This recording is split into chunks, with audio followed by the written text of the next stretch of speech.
Hey Pro League, hope you're having an awesome day. Excited to introduce you to the next member of Ad Skills Pro League. Her name is Shelby Larson. She's an absolute monster at what she does. She just sold her agency. She's doing freelance CMO gigs now. She's an absolutely incredible person I met through Baby Bathwater, and I'm really excited to introduce her to the community. But here's the thing. What she does is not your typical paid traffic topic. If I introduced another Facebook person or YouTube or GDN or tracking, you'd know what we were talking about. Well, Shelby kind of fits in a category of her own. So Shelby focuses on the customer personas and the intent behind how they're actually seeking out a product. And so this is something I absolutely love. I've set up time to continue to develop content with her to really focus on this area, as I think it's going to be majorly key for you succeeding with paid traffic across all the different channels. So there's a lot more to come from her in 2019. But to give you a little teaser of her level of expertise and what she really does, she's given me access to a 4-minute video that kind of explains this search intent stuff. It's absolutely amazing. When you see what's happening with voice search, you're going to understand where paid traffic is headed in the future. And I'm really, really excited she's a part of our community to be able to share some of this. So please give Shelby a warm Pro League welcome and make sure to watch this 4-minute video so you understand how she can add value. Hi everyone, this is Shelby Larson from Intentional Media, and this video is to demonstrate the power of intention in Google's newest search algorithms, Hummingbird. So the first thing that I did is I opened an incognito browser so that my search results won't be influenced by previous searches. And I'm going to be demonstrating the first part using verbal search. You may or may not have noticed this microphone before, and it allows you to search verbally. And it's easier to show the power of the Hummingbird search algorithms in the verbal because it's turned on more strong on the verbal search than it is on the text-based search for whatever reason. So we're going to go ahead and do our first verbal search with someone who is a very well-known entity. Oprah Winfrey. According to Wikipedia, Oprah Winfrey is an American media. So you can see that obviously Google knew who Oprah Winfrey was. So the first thing I'm going to do is click on Oprah.com, spend a second scrolling through the site, because this is how I send the signal back to Google. Good job. You knew what I was looking for and you sent me to the right place. Now I'm going to go back to Google and I'm going to do a fresh search.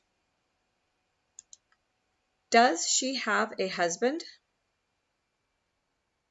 She's in a relationship with Stedman Graham. So what's interesting about this is, as you can see, I did a completely generic search. Does she have a husband? But because I asked about Oprah Winfrey before that, Google knew that I was asking that about her and sent me information on Stedman Graham. So I'm going to go ahead and give the signal back to Google that Google's on the right track and gave me the knowledge I was looking for by scrolling through a site that is relevant to my search. Let's ask one more. Let's see how deep it can go. Do they have any children?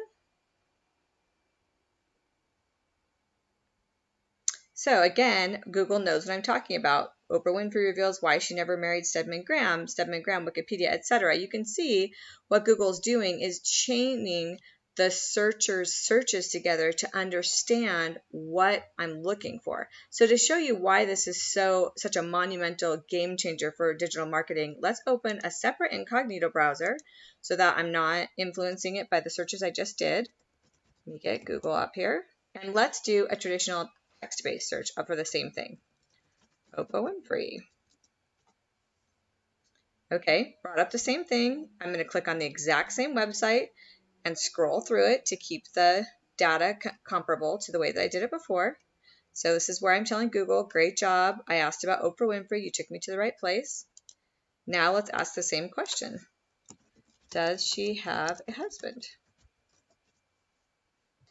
As you can see, what Google did is it just looked at the words, does she have a husband, and gave me articles on why do we say I have a husband or a wife.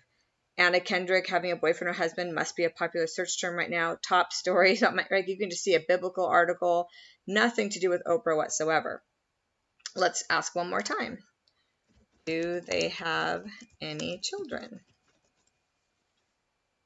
Again, just looking at the word. So traditionally, for all of you that have been involved in search, you know how this works. Google looks at the words that you put together and tries to give you answer based on combining those words together. But the power of Hummingbird is all about the intent of the searcher.